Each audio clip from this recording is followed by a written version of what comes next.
Nous accueillons Djillali Benchaban, consultant expert en stratégie et géopolitique. Bonjour, merci d'être avec nous. On va analyser un petit peu la situation à Gaza. Après 20 mois de guerre, la situation humanitaire est désastreuse. Elle se dégrade de jour en jour. Les dernières actualités, ce sont ces bateaux internationaux qui contiennent de l'aide, qui sont stoppés les uns après les autres par Israël. Le dernier en date, le Madeleine, intercepté lundi avec à bord des militants français, suédois, dont Greta Thunberg, brésiliens, turcs, espagnols, néerlandais.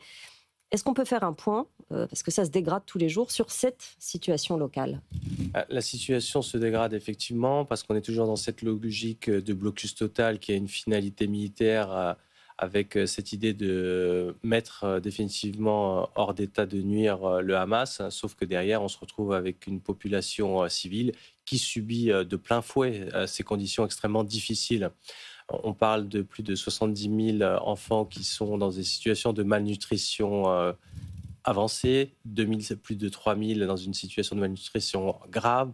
On a des infrastructures de santé qui sont totalement défaillantes, les habitations qui sont hors d'usage avec plus de 90% de destruction. On est dans une situation assez dramatique.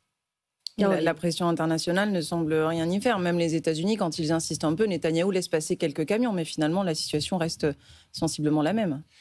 Les États-Unis aujourd'hui sont clairement impuissants. On est face à une logique de guerre avec des buts de guerre poursuivis où les dimensions humanitaires sont totalement évacuées.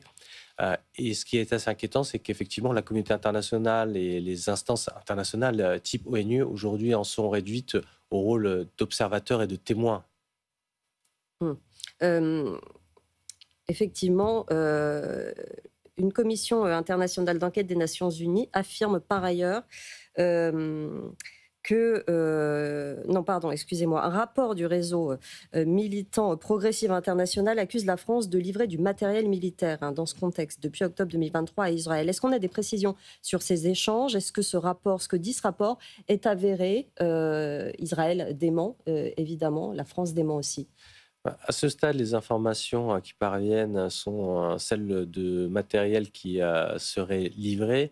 Ce que le ministère des Armées a totalement démenti en France et l'État français n'a pas confirmé le fait qu'on livrait du matériel. Il parle de composants, c'est ça? De composants, tout à fait. Donc, on joue sur des nuances. Oui. Les composants ne sont pas des armes, mais elles contribuent à l'utilisation et à la mise en œuvre de ces armes.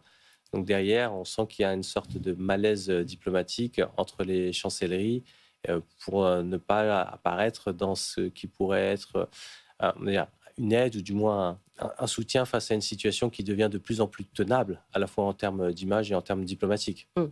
Il y aura la semaine prochaine cette grande conférence à l'ONU présidée par Emmanuel Macron et l'Arabie Saoudite. Expliquez-nous concrètement qu'est-ce qu'une reconnaissance d'un État palestinien par la France pourrait apporter dans ce contexte actuel? Je pense qu'on est encore loin d'avoir cette reconnaissance qui sera actée. Pourquoi? Parce qu'au départ, cette initiative se structure autour de cette idée qu'une reconnaissance pourrait entraîner une dynamique de pacification globale et amener à un règlement de paix. Donc c'est tout à l'honneur de cette initiative de la part de la France.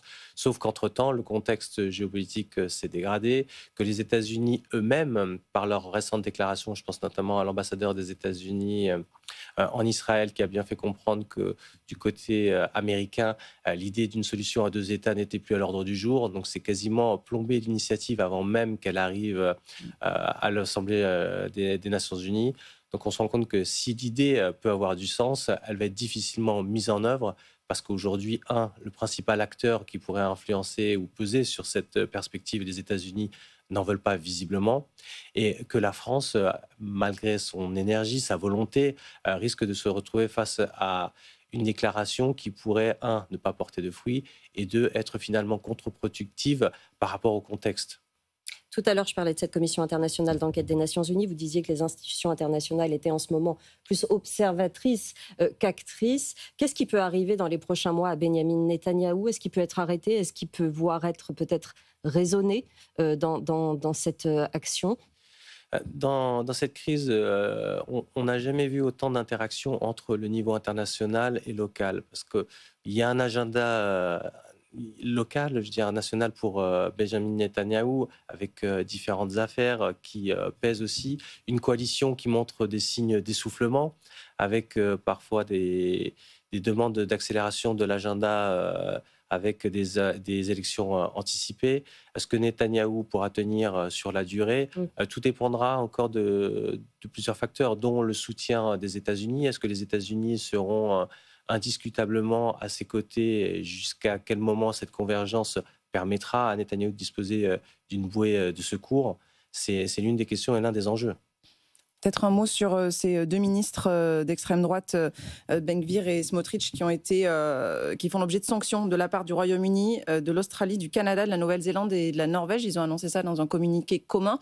Est-ce que ce communiqué commun, au moins symboliquement, est-ce que ces sanctions, elles rappellent l'importance en dépit de ce qui se passe et qui est dramatique à Gaza, de ne pas occulter, de ne pas détourner le regard quant à la situation en Cisjordanie occupée? D'un point de vue symbolique, c'est une réaffirmation et de l'intérêt des nations à pointer du doigt une situation qui devient humainement difficilement acceptable et de démontrer qu'au-delà de l'impuissance politique, il faut essayer d'exercer une forme de pression médiatique pour arriver à un compromis et une solution de paix, ou du moins d'arriver à une désescalade qui permette aux populations de pouvoir survivre dans un contexte qui est totalement difficile.